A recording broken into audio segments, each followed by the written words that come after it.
Good morning all of you. Chapter 5, Class 12, India's Foreign Trade. In previous class we discussed about good impacts of inward-looking trade strategy or good impacts of import substitution. We already discussed 2 points. Number first, high rate of industrial growth or high GDP through industry, and number second, diversification of industrial growth, different types of industry economy में आ गई थी. Number third, opportunities of investment, opportunities of investment. It means small scale industries और protection of SSI open new opportunities of investment. अब क्या हुआ, SSI को क्या करने लगी, जब हम बाहर से सामान नहीं मंगा रहे तो छोटी छोटी चीजें बनाने की स्मॉल स्केल इंडस्ट्रीज है, तो protection of SSI open new opportunities of investment for those who did not have much capital. So protection of SSI opened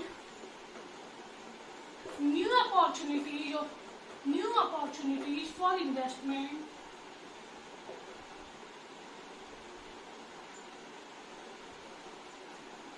Protection of SSI opened new opportunities of investment for those who did not have much capital. For those who did not have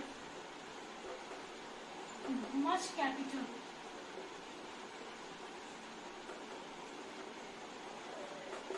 It means opportunities of investment की opportunities बढ़ी हुई, अपनी country में चीजें produce हो रही है. तो प्रोटेक्शन ऑफ एसएसआई में बहुत सारी क्या हुई, स्मॉल स्केल इंडस्ट्री ओपन हुई, और जब वो ओपन हुई तो सिर्फ लार्ज इन्वेस्टर्स नहीं पैसा लगा देते, छोटे छोटे इन्वेस्टर जिनके पास पैसा ज्यादा नहीं था उन्हें भी मौका मिला इसलिए इन्वेस्टमेंट करने के लिए. क्लियर. और new investment opportunities implied new opportunities of sector. जितना इन्वेस्टमेंट होगा उतनी लोगों को जॉब्स मिलेंगे या उतना एम्प्लॉयमेंट मिलेगा. तो क्या होगा, new opportunities of investment provides new self-employment or new jobs. It promoted growth and equity of a country. Clear? Lack of competition implied lack of modernization. It means कोई कंपटीशन ही नहीं रहा, बाहर से सामान ही नहीं आ रहा, इम्पोर्ट ही नहीं हो रहा. जब इम्पोर्ट होता, बाहर से सामान आता तो हमें पता चलता हमारी कंट्री का जो गुड्स है वो क्यों खराब है as compare to other country, या हमारी कंट्री में इतनी अच्छी टेक्निक्स क्यों नहीं है. जब बाहर से सामान ही नहीं आ रहा तो क्या हुआ, लैक ऑफ कॉम्पिटिशन. और कॉम्पिटिशन नहीं रहा, इससे क्या हुआ, मॉडर्नाइजेशन. प्रोड्यूसर या इन्वेस्टर्स को ये लगता है कुछ भी प्रोड्यूस करेंगे, बिकनी तो है, बाहर से सामान तो आएगा ही नहीं. तो lack of competition implied lack of modernization. Old users of cars still remember that Ambassador and Fiat were the only two models produced by the domestic industry in India. जो ओल्ड यूजर्स थे वो जानते थे कि country में सिर्फ दो ही cars हैं जो प्रोड्यूस होती है, एम्बेसडर और दूसरी फिएट. और भाई दो ही कार प्रोड्यूस हो रही है कंट्री में, तो इन दो ही कारों को क्या किया जा रहा था, बेचा जा रहा था. कोई भी न्यू मॉडर्नाइजेशन नहीं हो रहा था. But prolong protection failed to promote the domestic producer to upgrade और मॉडर्नाइज देयर प्रोडक्ट्स. मोनोपोली तो हो गई थी, पर एक मोनोपोली के बाद प्रोड्यूसर को लगने लगा मेरा सामान तो बिक नहीं है, तो ना अब अपग्रेड हो रहा था और ना ही न्यू टेक्निक से आप बोल सकते हैं प्रोडक्ट्स मॉडर्नाइज हो रहा था. तो लैक ऑफ कंपटीशन कोई नहीं था, बाहर से सामान आ ही नहीं रहा था, बाहर की कारें हमारे पास आ ही नहीं रही थी जिससे हम कंपेयर कर सके कि हमारी कंट्री की कार में क्या क्या कमियां हैं, क्या क्या हम बोल सकते हैं, क्या क्या साइड इफेक्ट्स हैं हमारी, क्योंकि बाहर से कोई भी सामान इम्पोर्ट नहीं हो रहा था. तो जब बाहर से सामान ही नहीं आ रहा तो कोई कॉम्पिटिशन नहीं, और जब कोई कॉम्पिटिशन नहीं तो कुछ भी प्रोड्यूस कर जा रहा था. तो आप बोल सकते हैं ना टेक्निक्स अपग्रेड हुई थी, ना मॉडर्न चीजें, या फिर आप बोल सकते हैं मॉडर्न इनपुट्स का यूज हुआ था प्रोडक्ट्स में. So, Fiat and Ambassador continued to be owners' pride as long as the policy of protection was pursued. और Fiat और Ambassador आराम से जब तक इनवर्ड लुकिंग ट्रेड स्ट्रेटेजी चलती रही, वो एक तरह से सबसे नामी ग्रामी कार बनी रही. क्यों, क्योंकि कोई और कंपटीशन करने वाली कार इंडिया में प्रोड्यूस ही नहीं हुई थी. क्लियर. सो लैक ऑफ, जब कंपटीशन नहीं रहा, मॉडर्न टेक्नोलॉजी नहीं आई, मॉडर्न टेक्निक्स नहीं आई, तो आप ये मानिए कि एक तरह से जो चीजें प्रोड्यूस हो रही है, चाहे वो अच्छी हो चाहे ना हो, उनकी मोनोपोली चलने लगी थी। Clear? Number second, growth of inefficient monopoly. It means public monopoly, या हम बोल सकते हैं growth of inefficient public monopoly. Public means government, मतलब गवर्नमेंट कुछ काम भी नहीं कर रही थी और एक तरह से मोनोपोली लोगों के ऊपर बहुत ज्यादा टॉर्चर कर रही थी, लोगों को अपनी चीजें मनवा रही थी फोर्सफुली।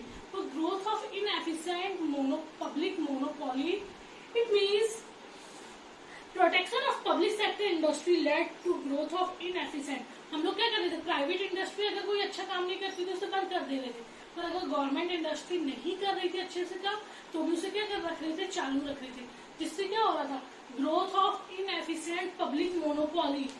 हम यही बोल देते, जैसे टेलीफोन कनेक्शन वगैरह पहले लिए जाते थे, तो उसके लिए लोगों को महीनों महीनों सालों सालों लाइन्स में लगा होना पड़ता था just for telephone connection.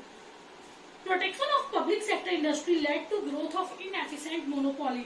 Telecommunication was a government monopoly till about 1990. तो ये टेलीफोन लाइन्स वगैरह थी, ये गवर्नमेंट के अंडर में थी 1990 तक गवर्नमेंट की मोनोपोली थी, गवर्नमेंट मोनोपोली टेलीकम्युनिकेशन।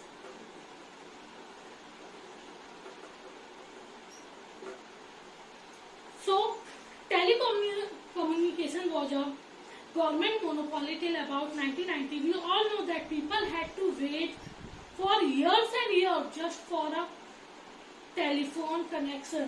और जो इंसान होते थे, जो पीपल होते थे, वो सालों साल इंतजार करते थे बस एक टेलीफोन कनेक्शन के लिए। तो ये क्या हो रहा था, काम अच्छे से नहीं, अगर अच्छे से काम करती तो लोगों को इतनी लंबी क्यू में इतनी ज्यादा इंतजार करने ही नहीं होता। But inefficient public monopoly. Clear? Number third, economically unviable state enterprises. अगर any private sector enterprise would ultimate shut down if found to be an economically unviable. Means अगर ऐसा लगता था कि प्राइवेट सेक्टर क्या ह्यूज लॉसेस में, तो उसे क्या कर दिया जाता था, बंद कर दिया जाता था। मैंने अभी बताया, any private sector found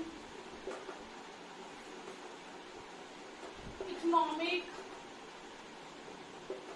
unviable, any public sector found economic unviable, it would ultimately shut down. उसे क्या कर दिया जाता था, बंद कर दिया जाता था।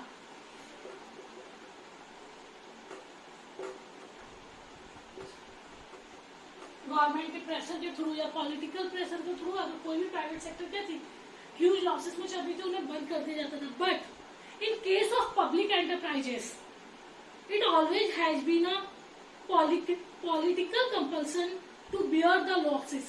पर अगर ये पब्लिक सेक्टर के साथ होता था तो ये पॉलिटिकल कंपल्सन था, या गवर्नमेंट थे एक तरह से, वो सारे का सारा लॉस उठाने के लिए तैयार है, हम लॉस उठा लेंगे पर कंपनी बंद नहीं होनी चाहिए।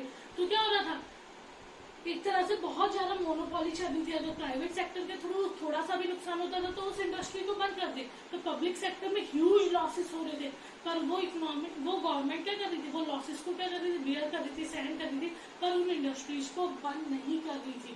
सो economically unviable public enterprises. But in case of public enterprises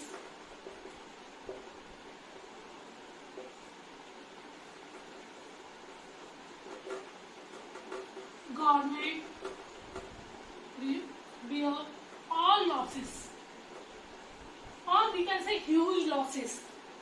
So economically unviable public enterprises, any private sector, और बोल सकते हैं any private enterprise would ultimately shut down is found to be an economically unviable unit। मतलब बहुत ज्यादा नुकसान वाली वो चल रही यूनिट चल रही। But in case of public enterprises government bear all huge losses.